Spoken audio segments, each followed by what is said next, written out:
Assalamualaikum warahmatullahi wabarakatuh. Halo semuanya, perkenalkan nama saya Tasya Tazkia Karya dengan NIM 12450101078. Saya dari kelas 4C, program studi Sejarah Peradaban Islam UIN Sunan Gunung Jati, Bandung.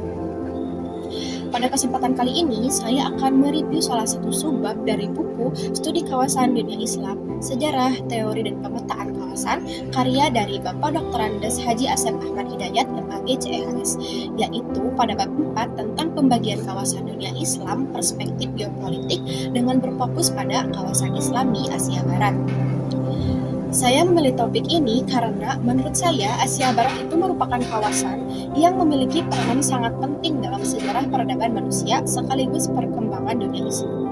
Nah, berdasarkan buku ini, Asia Barat atau West Asia juga sering disebut sebagai Asia Barat Daya atau Timur Tengah.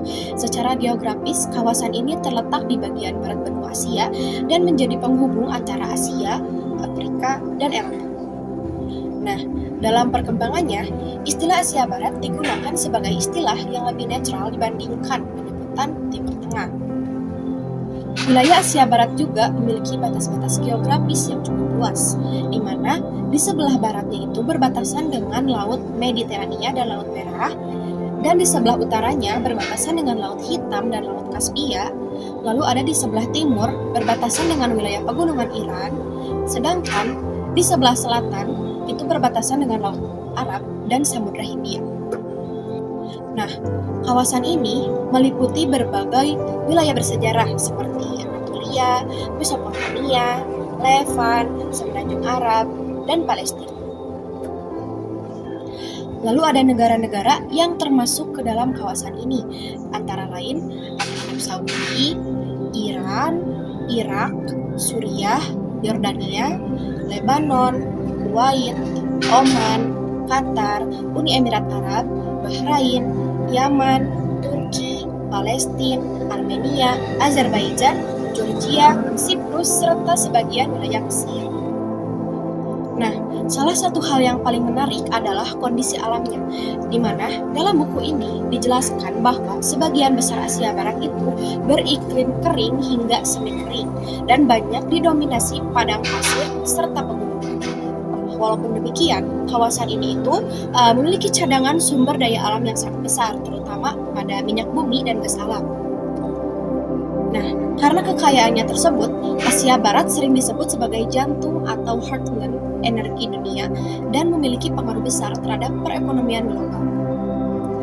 Nah, dari sisi demografi juga, buku ini juga menyebutkan bahwa populasi kawasan di Asia Barat itu pada tahun 2023 diperkirakan mencapai lebih dari 291 juta jiwa, di mana mayoritas penduduknya itu beragama Islam sekitar 92,5%. Sementara sisanya itu menganut agama Kristen, Yahudi, dan agama atau kepercayaan yang lainnya. Nah, hal ini menunjukkan bahwa meskipun Asia Barat dikenal sebagai pusat dunia Islam, Asia Barat juga tetap memiliki keberagaman agama dan etnis.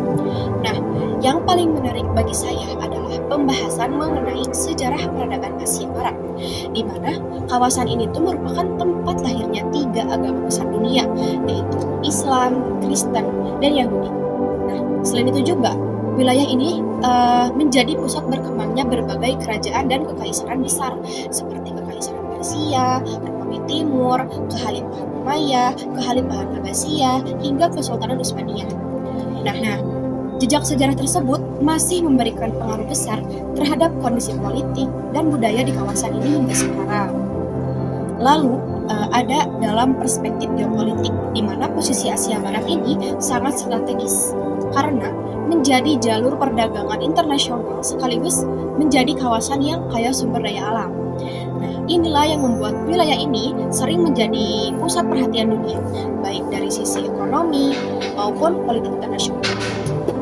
Nah, menurut pendapat saya, mempelajari kawasan Islam, khususnya di Asia Barat, membuat kita memahami bahwa sejarah Islam itu tidak dapat dipisahkan dari kondisi geografis dan geopolitik wilayahnya. Letak strategis, kekayaan alam yang melimpah, serta warisan peradaban yang panjang menjadikan Asia Barat ini memiliki pengaruh yang sangat besar terhadap perkembangan dunia hingga saat ini. Sebagai mahasiswa sejarah peradaban Islam, saya merasa pembahasan ini cukup membuka wawasan bahwa studi kawasan bukan hanya mempelajari letak geografis suatu wilayah, tetapi juga mempelajari hubungan antara sejarah, budaya, agama, politik, dan kondisi sosial masyarakatnya. Mungkin sebagai penutup, saya simpulkan bahwa Asia Barat merupakan kawasan yang sangat penting dalam perspektif geopolitik dunia Islam. Selain menjadi pusat lahirnya 3 agama besar, kawasan ini juga memiliki sumber daya alam yang melimpah, posisi strategis, geografisnya yang strategis, serta sejarah peradaban yang panjang dan berpengaruh hingga masa kini. Terima kasih atas perhatiannya. Assalamualaikum warahmatullahi wabarakatuh.